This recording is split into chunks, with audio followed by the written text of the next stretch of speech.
দেখলেই জিভে জল আসবে। জিভে জল আসা একটা রেসিপি আমি আজকে আপনাদের সঙ্গে শেয়ার করলাম। নমস্কার বন্ধুরা, তৃষ্ণার রান্নাঘরে আপনাদের সকলকে স্বাগত। আজকে নিয়ে চলে এসেছি এই যে কাঁচা তেঁতুল দেখছেন, পাকা খোসা ছাড়ানো। এই তেঁতুলের আচার বানিয়ে আপনাদেরকে দেখাবো।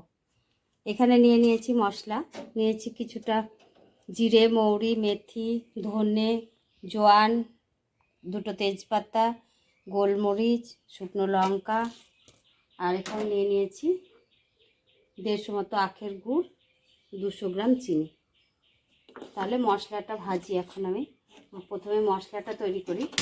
মশলা তৈরি করার জন্য এখানে একটা কড়াই নিয়েছি। কড়াইটা গরম হতে দিলাম। মশলাগুলো শুকনো খোলায় ভেজে নেব। ভিডিওটি স্কিপ না করে প্রথম থেকে শেষ পর্যন্ত দেখবেন।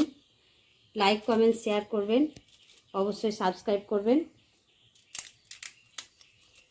বন্ধুরা, সব মশলাগুলোই একসঙ্গে দিয়ে ভেজে নিচ্ছি।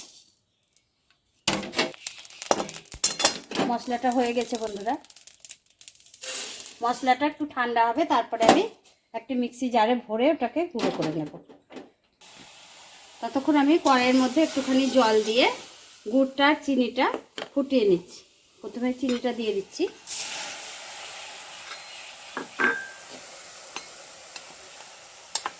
এবারে গুড়টাও দিয়ে দিই। বন্ধুরা, গুড়টা আমার অনেকটাই গলে গেছে। এবারে এর মধ্যে তেঁতুলগুলো আমি সবটা দিয়ে দেবো।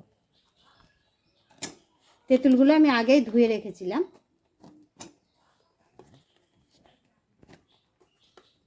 এটা কিন্তু একদম নুন ঝাল টক মিষ্টি আচার হয়ে যাবে।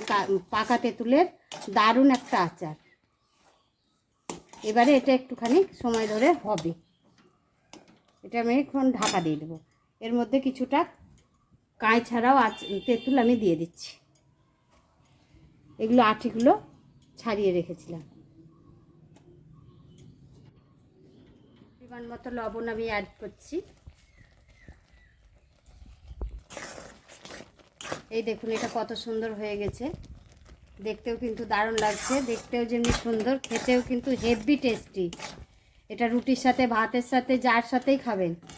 এমনকি এই গ্রীষ্মের দিনে ঘুম থেকে উঠে শুধু মুখেও দারুণ লাগবে। আর যাদের বাচ্চা হবে তাদের তো একদম জমে যাবে। এটা আমার বানানো হয়ে গেছে। এবারে এর ওপর থেকে দিয়ে দেব যে মশলাগুলো আমি ভেজে রেখেছিলাম। এই দেখুন বন্ধুরা, শিলনোড়াতে আমি এই মশলাগুলো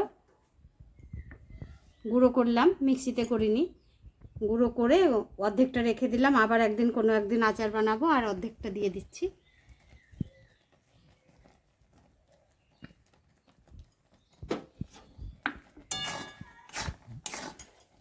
ব্যাস, তৈরি হয়ে গেল আমার দারুণ স্বাদের মজাদার একটা দারুণ সুন্দর রেসিপি।